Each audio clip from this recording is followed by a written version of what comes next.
Good evening everyone. শতাব্দীর কিচেনে আপনাদের সবাইকে স্বাগত জানাই। আজকের রেসিপি ডিমের ঝাল।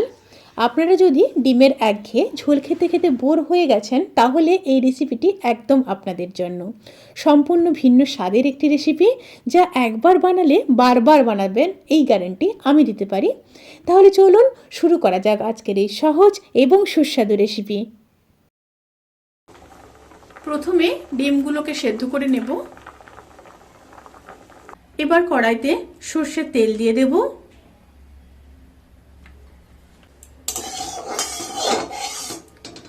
তেলটা গরম হয়ে গেছে, এবার ডিমগুলোকে ভেজে নেব।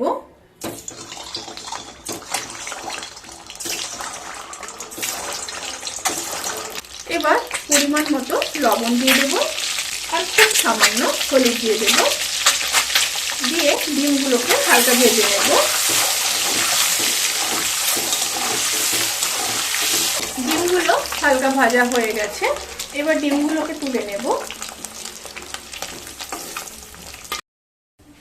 এবার ওই তেলের মধ্যে দুটো শুকনো লঙ্কা, গোটা গরম মশলা, এলাচ, লবঙ্গ, দারচিনি দিয়ে দিলাম।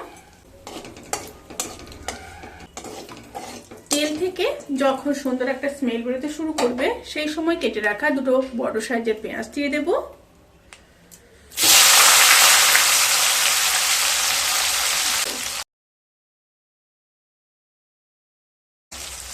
সাথে দিয়ে দেব পরিমাণ মতো লবণ। পেঁয়াজগুলোকে ব্রাউন কালার করে ভেজে নেব। পেঁয়াজগুলোকে হালকা ব্রাউন কালার করে ভেজে নিয়েছি। এবার কেটে রাখা দুটো মিডিয়াম সাইজের টমেটো দিয়ে দেব। টমেটো দিয়ে আবারও 1 থেকে 1.5 মিনিট লো টু মিডিয়াম ফ্লেমে রান্না করে নেব। টমেটোগুলো যখন খুব ভালোভাবে গলে যাবে সেই সময় দিয়ে দেব 1/2 চামচ লঙ্কার গুঁড়ো, 1/2 চামচ হলুদ গুঁড়ো, কাশ্মীরি লঙ্কার গুঁড়ো দিয়ে দেব 1/2 চামচ, আর আদা বাটা দিয়ে দেব 1 চামচ। খুব সামান্য জল দিয়ে দেব আর দিয়ে দেব 1 চামচ সর্ষে বাটা। এখানে হলুদ সর্ষে কিংবা কালো সর্ষে ব্যবহার করতে পারেন, আমি এখানে হলুদ সর্ষেটাই ব্যবহার করেছি। আবারও খুব ভালোভাবে মিশিয়ে নিয়ে 1 থেকে 1.5 মিনিট ভালোভাবে কষিয়ে নেব।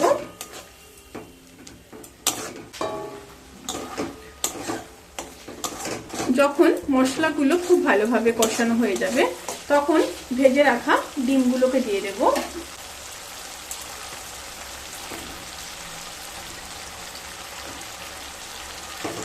সাথে 3 চামচ বেটে রাখা পোস্ত দিয়ে দেব।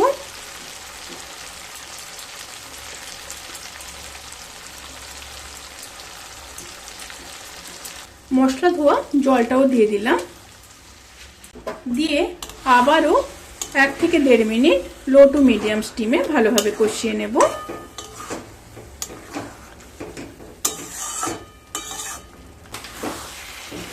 খুব ভালোভাবে কষানো হয়ে গেছে, এবার জল দিয়ে দেব।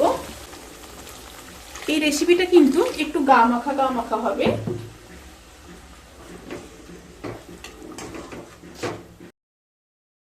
ওপর থেকে দুটো চেরা কাঁচা লঙ্কা দিয়ে দিলাম। এবার ফুটে আসা পর্যন্ত অপেক্ষা করব।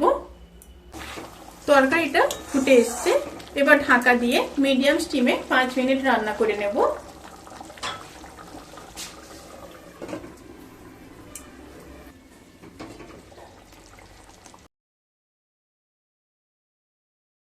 রান্নাটি প্রায় হয়ে এসছে, এবার নামানোর আগে কিছুটা ধনেপাতা দিয়ে দেব। টেস্ট ব্যালেন্স করার জন্য দিয়ে দেব 1/2 চামচ চিনি। আর যেটা না দিলে নয় সেটা অবশ্যই দিতে হবে, সেটা হলো সর্ষের তেল।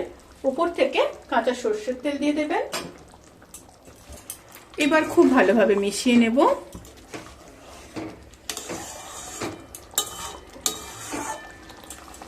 এবার গ্যাসের ফ্লেমটাকে অফ করে দেব। অফ করে দিয়ে 5 মিনিট স্ট্যান্ডিং টাইমে রেখে গরম গরম সার্ভ করব। রুটি, পরোটা কিংবা ভাতের সাথে অসাধারণ লাগে খেতে। রেসিপিটি কেমন লাগলো প্লিজ কমেন্ট করে জানাতে কিন্তু ভুলবেন না। যদি ভালো লেগে থাকে তাহলে সাবস্ক্রাইব করে পাশে থাকা বেল আইকন প্রেস করে নোটিফিকেশান অল করে রাখবেন। তাতে করে আমি যত রেসিপি দেব সমস্ত লিঙ্ক আপনাদের কাছে পৌঁছে যাবে। আপনারা সবাই ভালো থাকবেন, সুস্থ থাকবেন, সাবধানে থাকবেন। আজকের মতো এই পর্যন্ত। পরের ভিডিওর জন্য অপেক্ষা করুন। টাটা।